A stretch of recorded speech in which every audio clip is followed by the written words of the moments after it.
ہم کریں گے ہر مظلوم کی حمایت۔ السلام علیکم، میں ہوں حورین فاطمہ اور آپ دیکھ رہے ہیں حمایتی نیوز HD چینل۔ نظر ڈالتے ہیں آج کی اہم خبروں پر۔ روزنامہ حمایتی نیوز رپورٹ فہیم مدرائم بھینس کالونی میں ناجائز تجاوزات کا انکشاف۔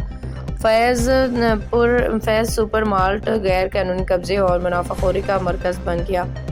اور کراچی فہیم مدرائم بھینس کالونی میں قائم فیض سپر مارٹ پہ پاکستان مشین ٹول فیکٹری کی قیمتی اراضی پہ کئی اشروں سے جاری ناجائز قبضے کا انکشاف ہوا ہے۔ اس غیر قانونی سرگرمی کے نتیجے میں 400 سے 500 غیر قانونی دکانیں بھی اس کی سرپرستی میں قائم ہیں۔ علاقہ مکینوں کے مطابق ان ناجائز تجاوزات کے باعث کئی قیمتی جانیں ضائع ہو چکی ہیں۔ رپورٹ کے مطابق 70 کی دہائی میں غربت کے باعث ہزارہ سے ہجرت کرنے والے افراد آج اربوں روپے کے اثاثوں کے مالک بن چکے ہیں۔ یہ افراد ناجائز منافع خوری، ذخیرہ اندوزی اور غریب دکانداروں اور ڈیری فارمرز کو لوٹ کے مالدار ہوئے ہیں، مگر ان کے ظلم و جبر کا سلسلہ آج بھی جاری ہے اور کوئی پوچھنے والا موجود نہیں۔ ذرائع کے مطابق پاکستان مشین ٹول فیکٹری کی دیوار کے ساتھ واقع کمرشل پٹی پہ قبضہ کرنے والے افراد میں سب سے نمایاں ساجد عباسی ہے، جو پہلے معمولی ماچس بیچنے والا تھا مگر اب کروڑوں کا مالک بن چکا ہے۔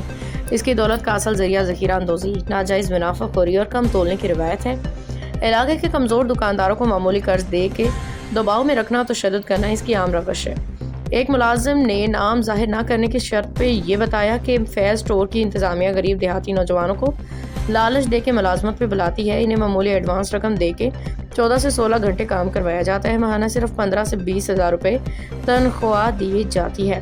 اگر کوئی مزدور چھٹی یا کام چھوڑنے کی بات کرے تو ان پہ گنڈا عناصر کے ذریعے تشدد کیا جاتا ہے۔ رپورٹ میں مزید انکشاف کیا گیا کہ حکومت سندھ کی جانب سے کم از کم تنخواہ 37,000 مقرر ہونے کے باوجود فیض سپر مارٹ کے ملازمین کو اس حق سے محروم رکھا جا رہا ہے۔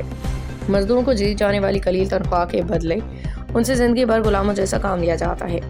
ذرائع کا کہنا ہے کہ فیض سپر مارٹ کے مالکان نے بغیر اجازت اسٹور کی اگوی جانب راتوں رات RCC ڈال کے ڈبل سٹوری تعمیر کر لی، جس کا کسی ادارے کو علم تک نہیں ہو سکا۔ اگر یہ زمین وفاقی حکومت کے ماتحت ہے تو اس جگہ سے ماہانہ کروڑوں روپے کرایہ حاصل ہو سکتا ہے، جس سے سینکڑوں گھرانوں کو چولہے جل سکتے ہیں۔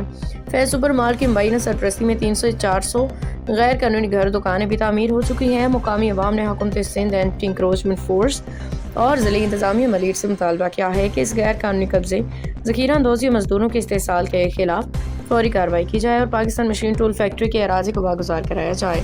اگلی خبر بہت جلد شائع کی جائے گی۔